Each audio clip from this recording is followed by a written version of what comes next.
જૂનાગઢમાં ગોરક્ષનાથ મંદિરમાં તોડફોડનો મામલો। ભૂતનાથ મંદિરના મહંત મહેશ ગિરી બાપુએ નિવેદન આપ્યું। આરોપીઓને દત્ત ચોકમાં ઉભા રાખીને જોડા મારો, આવા લોકોના મોઢા કાળા કરવા જોઈએ। તેમણે કહ્યું, સનાતન ધર્મને કલંકિત કરનારને છોડવા ન જોઈએ। સાધુ સમાજે આ ઘટના પરથી શીખ લેવી જોઈએ। ગમે તેવી વ્યક્તિને આશ્રમમાં ન રાખવી જોઈએ।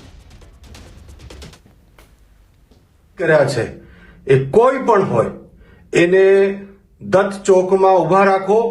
બધા જ સાધુ સમાજ અને પ્રજા ભેગી થાય, બધા એમને જોડા મારો। જેટલી કડક કાર્યવાહી કરી શકીએ એ પણ ઓછી છે।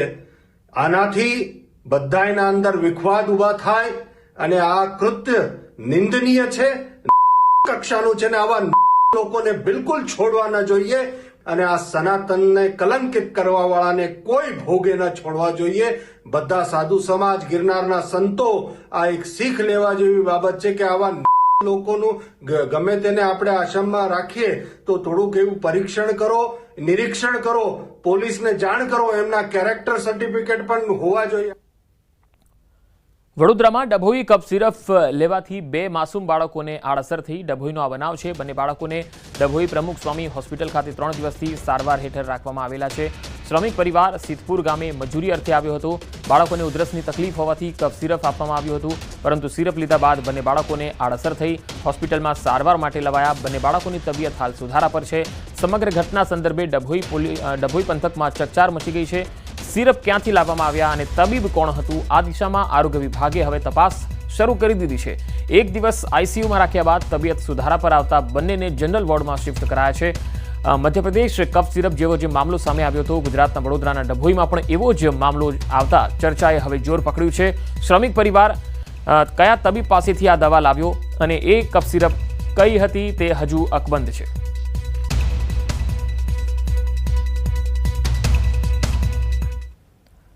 ગાંધીનગરમાં અજાણ્યા વ્યક્તિની હત્યા થઈ। ઇન્દ્રોડા પાસે લોહીલુહાણ હાલતમાં મૃતદેહ મળી આવ્યો। ધોકાથી હુમલો કરાયો હોવાની આશંકા છે। પોલીસે ઘટના સ્થળે પહોંચીને તપાસ હાથ ધરી છે। ગાંધીનગરનો આ બનાવ છે। ઇન્દ્રોડા પાસે લોહીલુહાણ હાલતમાં મૃતદેહ મળી આવ્યો છે। વધુ માહિતી સાથે સંવાદદાતા ગીતા મહેતા જોડાયા છે। ગીતા, ઇન્દ્રોડા પાસે જે મૃતદેહ મળી આવ્યો છે તેની કોઈ તફતીશ, કોઈ તપાસ સામે આવી શકી છે પોલીસ તપાસમાં? જી, ઇન્દ્રોડા ગામમાં આ ગામના જ એક યુવકની હત્યા થઈ છે અને લાશ મળી આવી છે। ઇન્દ્રોડામાં આવેલ કિલ્લામાં યુવકની નિર્મમ હત્યા થઈ છે। રિક્ષાની પાસે તેની લાશ મળી આવી, ધોકો મળી આવ્યો, એક ધાર્યું પણ મળી આવ્યું છે। સમગ્ર મામલે ગાંધીનગર ઇન્ફોસિટી પોલીસે વધુ તપાસ હાથ ધરી છે। કયા મામલે આ હત્યા થઈ છે તે હજુ પ્રકાશમાં આવ્યું નથી, પરંતુ ઠાકોર સમાજનો આ યુવક હોવાની પ્રાથમિક માહિતી સામે આવી છે। અર્જણજી મોહનજી ઠાકોર નામ છે આ યુવકનું। કારણોની વધુ તપાસ ઇન્ફોસિટી પોલીસ કરી રહી છે। જી ગીતા, આભાર માહિતી આપવા માટે। વાવ થરાદમાં 14 વર્ષની સગીરા પર દુષ્કર્મ આચરનાર નરાધમ ઝડપાયો છે। મિત્રની મદદથી શાળાએ જતી સગીરાને હોટલમાં લઈ જઈ દુષ્કર્મ આચર્યું હતું। મોબાઈલ ઉપર વાત નહીં કરે તો તારા મમ્મી પપ્પાને મારી નાખીશ એવી ધમકી પણ આપતો હતો। વિદ્યાર્થીનીએ સમગ્ર હકીકત પરિવારને કહેતા પરિવારે પોલીસ મથકે ફરિયાદ કરી। થરાદ પોલીસે વિધર્મી યુવક દિલાવર ખાનની ધરપકડ કરી લીધી છે। યુવકને મદદ કરનાર તેનો મિત્ર હજુ પોલીસ પકડથી દૂર છે। થરાદ પોલીસે પોક્સો હેઠળ ફરિયાદ નોંધી વધુ તપાસ હાથ ધરી છે। વધુ માહિતી મેળવીએ સંવાદદાતા કિશોર તુવર જોડાયા છે। કિશોર, આ જે નરાધમ યુવક છે તેની કોઈ ક્રાઇમ કિંડડી કયા પ્રકારની રહી છે, હિસ્ટ્રી કયા પ્રકારની રહી છે? ચોક્કસથી પંકજ, થરાદની 14 વર્ષની સગીરાના સંપર્કમાં 1 મહિના અગાઉ આ વિધર્મી યુવક આવ્યો હતો અને આ વિધર્મી યુવકે મોબાઈલ ઉપર વાતો નહીં કરે તો તારા મમ્મી પપ્પાને મારી નાખીશ એવી ધમકી જે સગીરાને આપી હતી અને તે બાદ તે જ્યારે સગીરા શાળાએ જતી હતી તેને રિક્ષામાં બેસાડીને હોટલમાં લઈ જઈને તેની સાથે દુષ્કર્મ ગુજાર્યું હતું। આ સમગ્ર હકીકત વિદ્યાર્થીને તેના પરિવારને કહેતા તેમના પરિવારે થરાદ પોલીસ સ્ટેશન આ વિધર્મી યુવક અને તેના મિત્ર વિરુદ્ધ પોક્સો હેઠળ ફરિયાદ આપી હતી અને પોલીસે પણ ગણતરીના કલાકોમાં જ અલગ અલગ 3 ટીમો બનાવી હતી અને આ વિધર્મી યુવક દિલાવર ખાનને ઝડપીને અત્યારે તો વધુ તપાસ કરી છે। જી કિશોર, આભાર માહિતી આપવા માટે।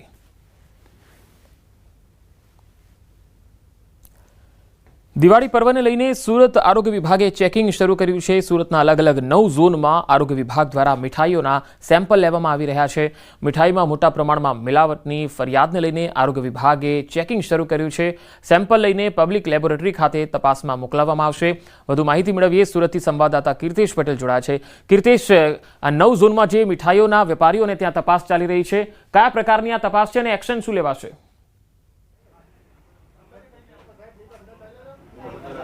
બિલકુલ જે પ્રકારે દિવાળી આવે છે અને દિવાળીમાં મીઠાઈની માંગ સૌથી વધારે હોય છે, ત્યારે મીઠાઈ જે માવાથી બને માવો અને મીઠાઈના કેમિકલના કલરોનો ઉપયોગ કરતા હોય એટલે કે સ્વાસ્થ્ય માટે હાનિકારક હોય છે. તેને લઈને સુરત આરોગ્ય વિભાગ દ્વારા સુરતના અલગ અલગ 9 ઝોનમાં ચેકિંગ હાથ ધરવામાં આવ્યું છે. જે મીઠાઈની સૌથી વધારે માંગ છે તેમના સેમ્પલ લેવામાં આવ્યા છે અને તેમને પબ્લિક લેબોરેટરી ખાતે મોકલવામાં આવશે. ગણતરીના દિવસોમાં તેનો રિપોર્ટ આવશે અને જો મિલાવટ આવે તો તેવા વેપારીઓ વિરુદ્ધ કાયદેસરની કાર્યવાહી કરવામાં આવતી છે. અધિકારી અહીંયા તમે જોઈ શકો છો કે સેમ્પલ લઈ તેને સીલિંગની કામગીરી કરતા જ આપણે સીધા અધિકારી સાથે વાત કરીશું. સાહેબ, આપનું નામ? A T Patel, food safety officer. સાહેબ, કયા પ્રકારની કામગીરી?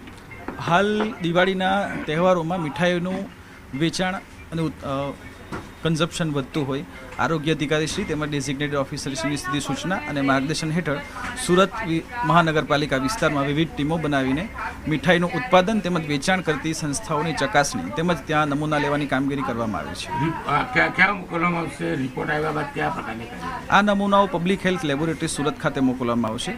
એનો રિપોર્ટ શક્ય એટલો જલ્દી આપવાનો પ્રયાસ કરવામાં આવશે. અને મિલાવટ આવશે તો કયા પ્રકારની કાર્યવાહી? જો આમાં કોઈ પણ નમૂનાઓમાં ક્ષતિ જણાય તો કસૂરવારો સામે ફૂડ સેફ્ટી એક્ટ હેઠળ પગલાં લેવામાં આવશે. બિલકુલ, અધિકારીએ કીધું એમ સેમ્પલ લેવામાં આવશે. સેમ્પલ ફેલ જશે તો કહી શકાય કે ફૂડ સેફ્ટી એક્ટ મુજબ કાર્યવાહી કરવામાં આવશે, દંડ કરવામાં આવશે. સાથે સાથે એ મીઠાઈનો નાશ કરવામાં આવશે. કારણ કે અલગ અલગ ઝોન, કારણ કે સુરત શહેર તહેવારો ઉજવવામાં સૌથી આગળ હોય છે અને દિવાળી આવતા મીઠાઈઓ પોતાના પરિવાર અને સંબંધિત મિત્રોને આપવા માટેનું ચલણ હોતું હોય છે. ત્યારે આ મિલાવટની જે ફરિયાદો સામે આવી રહી છે તેને લઈને સુરતના અલગ અલગ 9 ઝોનમાં કહી શકાય 18 કરતાં વધુ ટીમો બનાવીને તેનું ચેકિંગ હાથ ધરવામાં આવ્યું છે. તમામ જગ્યા પર સેમ્પલ લેવામાં આવી રહ્યા છે અને જો સેમ્પલમાં સત્ય આવશે તો કાર્યવાહીની તૈયારી પણ સુરત આરોગ્ય વિભાગે કરી રહી છે. જી કીર્તેશ, આભાર માહિતી આપવા માટે.